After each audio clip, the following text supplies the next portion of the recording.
Hello friends, welcome to my back channel paradise study. I hope आप सभी लोग अच्छे होंगे, मस्त होंगे, खुश होंगे। मैं आपका दोस्त, आपका साथी अविनाश लाया हूँ आज कुछ ऐसे टॉपिक जो आपके हर एग्ज़ाम में, जैसे एसएससी हो, रेलवे हो, यूपीएससी हो, स्टेट पीसीएस पीएससी हो, उस सारे स्टूडेंट्स के कामयाबी के लिए ये माने जाते हैं। तो चलिए, मैं आप सभी के पास एक एक टॉपिक को, एक एक पॉइंट को रखूँगा। जीव विज्ञान एमएसक्यू क्यूज है जो हिंदी में है। ऑब्जेक्टिव क्वेश्चन मिलेंगे जिससे आप खुद को निकाल सकते हैं, और उसके मैं आंसर के साथ, है ना, उसको बोलने वाला हूँ। जिसमें जीव विज्ञान उत्तर और विस्तृत समाधान के साथ एमसीक्यू प्रश्न है।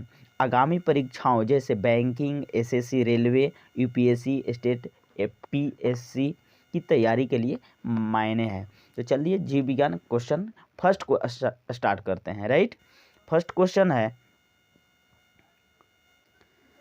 क्वेश्चन आप देख रहे हैं कि एक्सरे के बहुत अधिक संपर्क में आने से हमें कौन सा रोग हो सकता है। एक्सरे, जब हमारी पैर की हड्डियां टूट जाती है, किसी बॉडी के पार्ट जो है क्रैक कर जाते हैं, तो उस स्थिति में हम सारे लोग क्या करते हैं, उस पेशेंट को एक्सरे ले जाते हैं। बहुत सारे, किसी की कमर में दर्द, घुटने में दर्द इस तरह से आ जाती है, तो वो क्या करते हैं, एक्सरे का सहारा लेते हैं। क्यों? क्योंकि वो एक्सरे जो है पता करता है, एक्सरे पता करता है कि हमारे बॉडी के अंदर क्या हुआ है, कहीं फ्रैक्चर तो नहीं हुआ। तो मैं उससे भी, एक्सरे भी खतरनाक है, जितना सही है उतना खतरनाक भी है। किस मामले में सही है? तो एक्सरे के बहुत अधिक संपर्क में आने से हमें कौन सा रोग हो सकता है। राइट, बहुत अधिक संपर्क में आने से कौन सा रोग हो सकता है? तो कैंसर। आंसर क्या दिया गया? कैंसर। मैं इससे कुछ ऐसे यूनिट के बारे में बात करूंगा आप सभी से, तो आप सभी लोग मेरे वीडियो के अंत तक बने रहिए।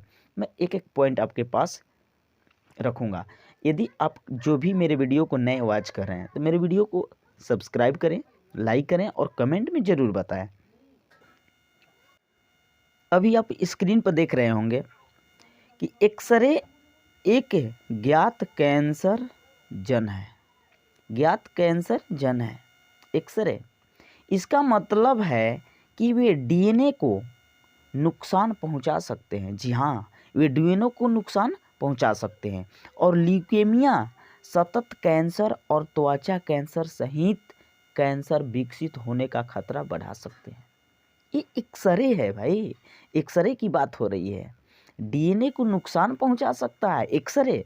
यदि इसको, है ना, यदि आगे हम आपके पॉइंट, जोखिम उन लोगों के लिए अधिक है जो कम समय में विकिरण की उच्च खुराक के संपर्क में है।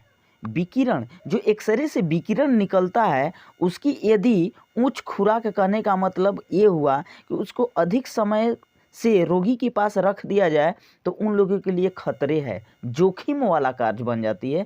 या उन लोगों के लिए जो लंबे समय तक विकिरण की कम खुराक के संपर्क में है। यदि विकिरण कम भी है, लेकिन उस पेशेंट जो है लंबे समय तक उसके तले रहे, तो वो एक्सरे उसके कैंसर के कारण बन सकता है। एक्सरे में पराबैंगनी प्रकाश की तुलना में बहुत अधिक ऊर्जा और बहुत कम तरंगदैर्घ्य होती है। राइट, एक्सरे की तरंगदैर्घ्य बहुत छोटी होती है, 0.01 से 10 नैनोमीटर के बीच होती है। एक्सरे का उपयोग फ्रैक्चर, टूटी हुई हड्डियों की जांच के लिए किया जाता है। छाती के एक्सरे से निमोनिया का पता लगाया जा सकता है। सतत कैंसर का पता लगाने के लिए मैमोग्राम एक्सरे का उपयोग करते हैं। राइट, देखिए, एक्सरे को पहली बार 1895 में जर्मन वैज्ञानिक विल्हेल्म कॉनराड रोएंटजेन ने द्वारा देखा और प्रलेखित किया। राइट, पृथ्वी पर इलेक्ट्रॉनों की एक उच्च ऊर्जा विकिरण को परमाणु जैसे तांबे या गैलियम में भेजकर एक्सरे का उत्पादन किया जा सकता है।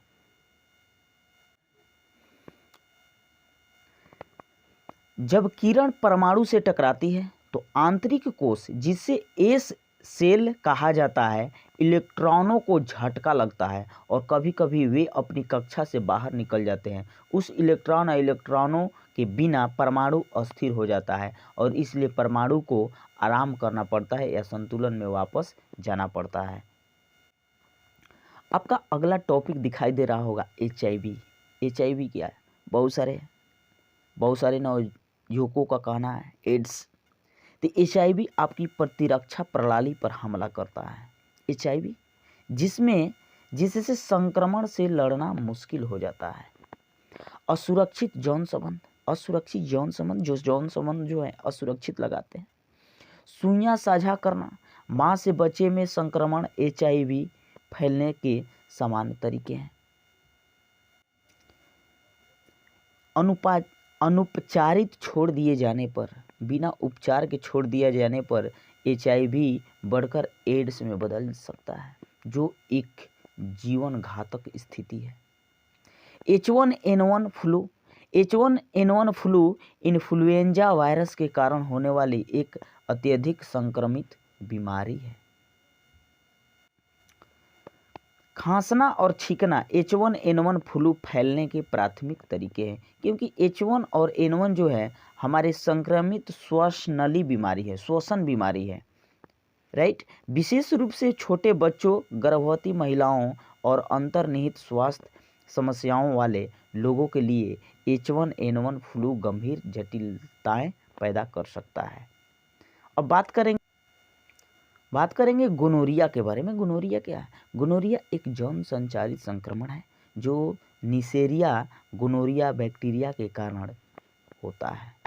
यह जननांगों, मलाशय, गले को संक्रमित कर सकता है। मुख्य रूप से व्यक्ति के साथ असुरक्षित यौन संपर्क से फैल सकता है। अगला क्वेश्चन आपके पास आ रहा है कि निम्नलिखित में से किस विटामिन की कमी के कारण बांझपन होता है? किस विटामिन के कमी के कारण बांझपन होता है? आंसर डी या ई? तो आंसर आपका हो जाएगा ई। विटामिन ई के कारण, किसी विटामिन ई के कारण, है ना, बांझपन होता है। स्त्रियों में बांझपन किस विटामिन के कारण होता है? तो विटामिन ई के कारण होता है, राइट। कुछ की पॉइंट को जानेंगे। की पॉइंट ये है कि बांझपन एक ऐसी स्थिति है जिसमें कोई व्यक्ति गर्भधारण करने या संतान पैदा करने में असमर्थ होता है और इसके विभिन्न कारण हो सकते हैं, जैसे हार्मोनल असंतुलन, संक्रमण, आनुवंशिक विकार और जीवन शैली कारक आदि। विटामिन ई प्रजनन प्रणाली को बनाए रखने और प्रजनन कोशिकाओं को प्रति उपचायक क्षति को रोकने में महत्वपूर्ण भूमिका निभाता है। कौन? Vitamin E, right.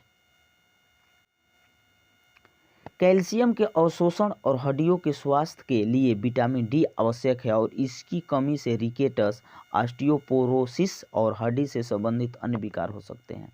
रक्त के थके जमने और हड्डियों के स्वास्थ्य के लिए विटामिन के की आवश्यकता होती है और इसकी कमी से रक्तस्राव विकार और ऑस्टियोपोरोसिस हो सकता है।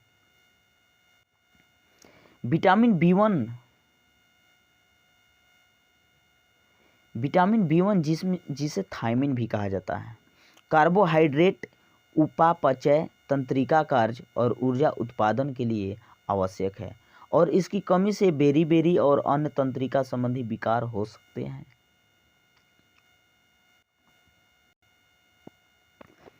हम बात करें विटामिन ए। विटामिन ई एक वसा में घुलनशील विटामिन है जो अखरोट, बीज, वनस्पति तेल और हरी पत्तेदार सब्जियों में पाया जाता है। यह एक प्रति उपजायक के रूप में कार्य करता है और कोशिकाओं को मुक्त कणों से होने वाली प्रति उपजायक क्षति से बचाता है। सूर्य की रोशनी में विटामिन डी प्रचुर मात्रा में मिलती है। सूर्य की रोशनी के संपर्क में आने पर विटामिन डी त्वचा से संश्लेषित होता है और वसा युक्त मछली, अंडे की जर्दी और दूध और अनाज जैसे गरिष्ठ पदार्थों में भी पाया जाता है। क्या पाया जाता है? विटामिन डी पाया जाता है। विटामिन के हरी पत्तेदार सब्जियां, लीवर और किण्वित खाद्य पदार्थों जैसे पनीर में पाया जाता है। विटामिन B1 साबुन, अनाज, फलियां, अखरोट और मांस में पाया जाता है। सभी आवश्यक विटामिन खनिजों का पर्याप्त सेवन सुनिश्चित करने के लिए संतुलित और विविध आहार बनाए रखना महत्वपूर्ण जरूरी है।